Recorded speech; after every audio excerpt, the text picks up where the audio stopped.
The train moaned as it slowed into the station, steel wheels screeching against the iron rails, the dusk sky washing everything in shades of copper and smoke. Clara Mayfield pressed her gloved hands tight around the handle of her small carpetbag, the leather worn smooth by anxious touch. She had rehearsed this moment over and over in her head during the long miles westward.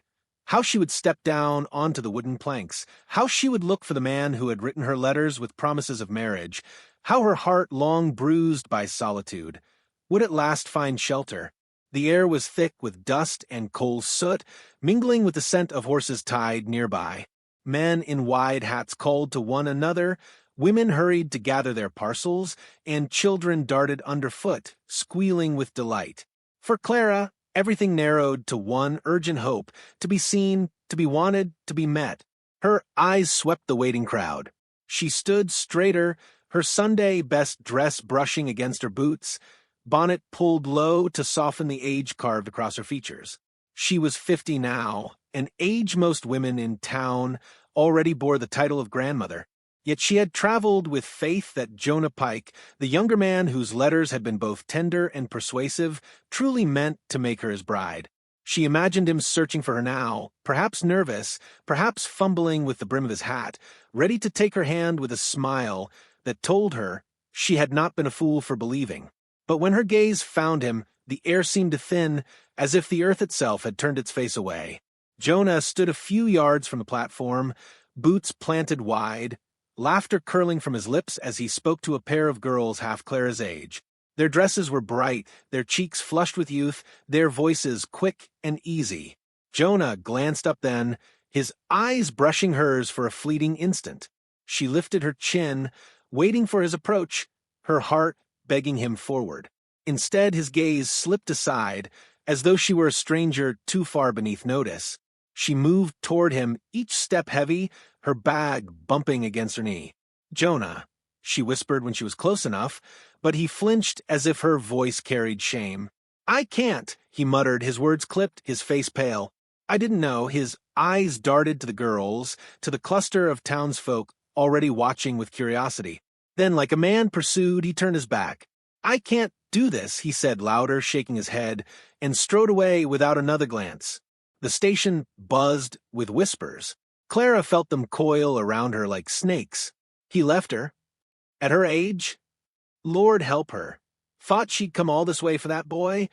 Their voices pricked every wound she carried. Her knees trembled, and for a moment she thought she might collapse onto the planks.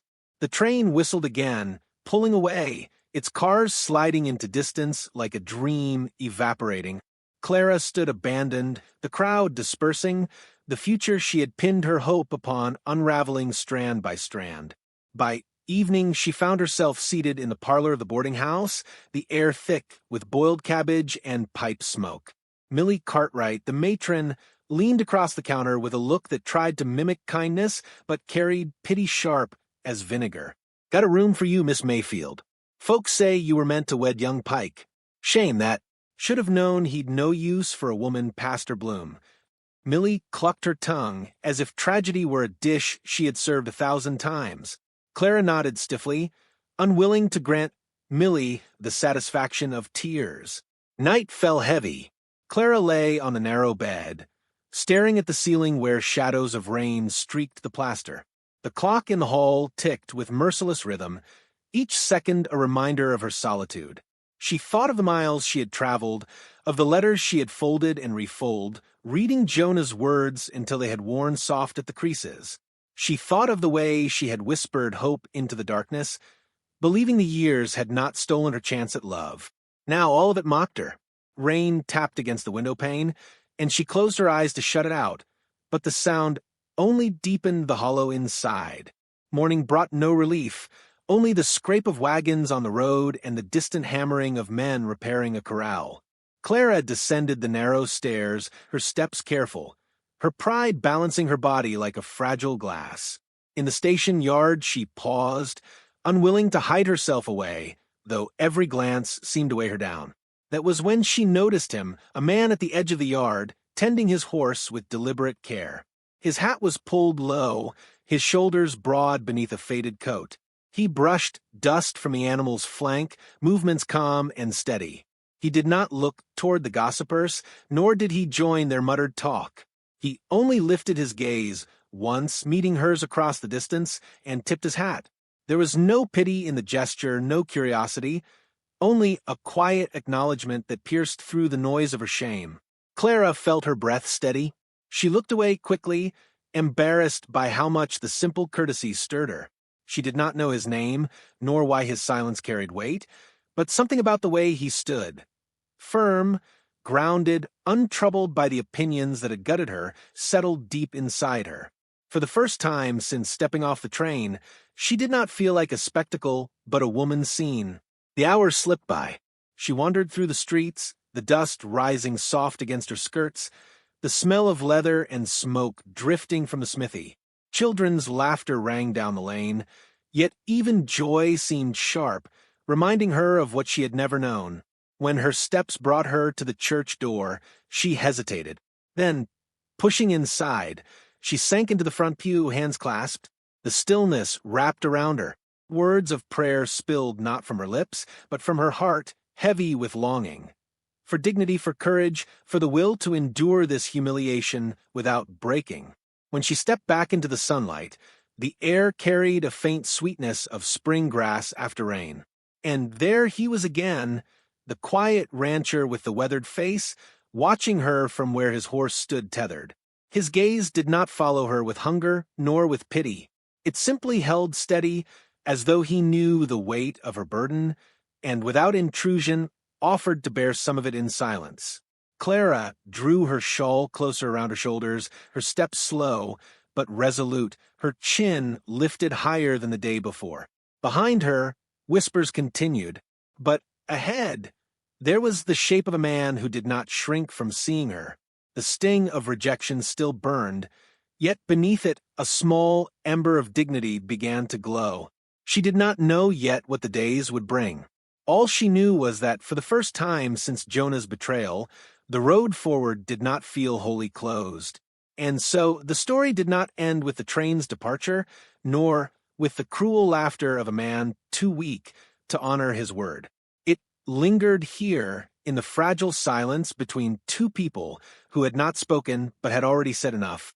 The days that followed unfurled with a quiet persistence, each hour carrying Clara through a town that had already made up its mind about her. The shame of Jonah Pike's rejection clung like dust to her skirts, impossible to shake, yet she forced herself to meet each dawn with measured resolve.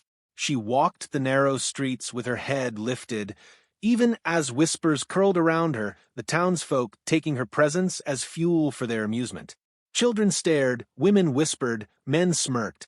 But though the sting of ridicule pressed against her chest, she refused to vanish into shadows. Her dignity was all she had left, and she clung to it as if it were breath itself. It was during these days of endurance that she began to notice Elias Boone more often. He never sought her directly, never intruded with words meant to soothe, but his presence grew familiar in the way mountains loom steady on the horizon. He was often at the edge of the yard or the outskirts of the market, speaking little, moving with the quiet economy of a man who had long learned to bear both solitude and labor without complaint. Sometimes he would offer a simple gesture, lifting her bag when it weighed heavy, holding open a door with a brief nod, handing her an apple from a basket at the grocer's without charge or explanation. None of it was grand, yet each act slipped into her weary spirit like drops of cool water. What struck Clara most was not what he did, but what he never did. He never spoke Jonah's name, never questioned her past, never let his eyes rest on her with pity. Others might have sought to remind her of her disgrace under the guise of sympathy, but Elias's silence was a balm. In his company, fleeting as their encounters were, she was no longer a spectacle, but a person again. Still, gossip grew restless. Millie Cartwright, with her sharp tongue and sharper eyes, began to comment whenever Elias lingered near Clara. "Boone's a good man," she said one evening as Clara sat in the parlor, mending a seam. "But don't mistake kindness for intention. A rancher like him could have a woman half your age if he wanted. The words carried the venom of truth disguised as advice. Clara smiled faintly, hiding the sting. But later that night, as she lay in her narrow bed, doubt clawed at her. Was Elias merely being decent? Was she foolish to imagine anything beyond passing courtesy? The following afternoon, she encountered Elias more directly. He was hitching supplies to his wagon, preparing to ride out of town. Clara, drawn by something she could not name, paused nearby. He glanced at her, then at the open seat beside him. "Come ride," he said, simply, his voice steady as the earth itself. There was no urgency, no persuasion, only an invitation, offered as plainly as a handshake. She hesitated, but something within her whispered that this was not mockery or pity, but an honest gesture. She climbed aboard, her carpet bag at her feet. The wagon rolled out of town, creaking over the rutted path, carrying them into the wide expanse of prairie where silence stretched farther than words could reach. The land unfurled in waves of sagebrush and tall grass, the sky an endless bowl of blue, clouds drifting like cattle across heaven's pasture. Clara breathed deeply, the air cleaner here, scented with dust and wildflowers. Beside her, Elias guided the reins with calm precision, his face unreadable but not unkind. They arrived at his ranch, a modest spread tucked against low hills, fences stretching outward like stitched seams on a quilt. A small orchard bent under the weight of spring fruit, and a weathered cabin stood sturdy, smoke curling from its chimney. Elias helped her down, then gestured toward the porch where a rocking chair sat in gentle rhythm, moved by the wind. "Was my wife's," he said quietly. The words held no sorrow, only the acknowledgement of a life once shared, now gone. Clara touched the chair's worn armrest, sensing the history folded into its grain. She looked at Elias then, his posture firm yet gentle, his silence carrying a weight more eloquent than speeches. He turned his gaze across the land before speaking again. "A woman shouldn't be left waiting at a station. Not like that. You deserve better than shame." He paused, words gathering slowly. "I can't promise you fancy things, Clara, but I can offer steadiness. A home. Company if you'd take it." Her breath caught. The offer was not a declaration of romance, as she had once dreamed of in girlish years. It was something deeper, something earned through scars and solitude. His voice held no performance, only truth, and in that truth lay the possibility of belonging. She lowered her eyes, feeling both unworthy and desperate to believe. "Why me?" she whispered. "Because you're here," he said simply, "and because I see you." That night, Clara lay awake in the guest room of Elias's cabin, staring at the ceiling beams. His words echoed through her. To be seen, not as a discarded bride, not as a spectacle of pity, but as a woman with worth untarnished by age or rejection, was more than she had dared to hope for. The following week brought confrontation. Jonah Pike, emboldened by whiskey and the mockery of his companions, confronted Elias outside the saloon. Clara, standing nearby, heard the sneer in Jonah's voice. "So, Boone, you've decided to take pity on the woman I left behind? Thought you had more sense." Laughter rippled from the men around him, their eyes sliding to Clara like knives. Elias, who had endured many insults in silence, straightened. His voice cut through the noise, steady and sharp.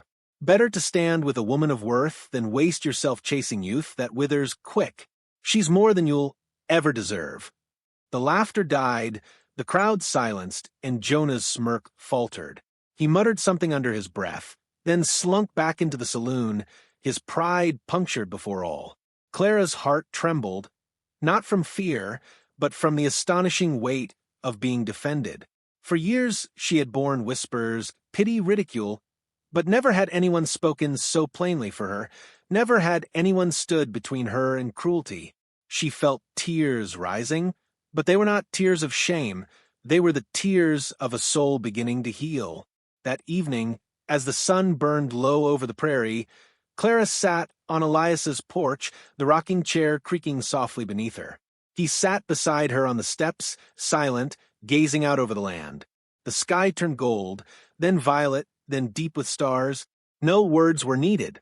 In his nearness, she felt the quiet promise of a life not built on fragile dreams, but on steadiness, dignity, and choice. And though the town might continue to gossip, though age would weigh on them both, Clara knew she was no longer left at the station.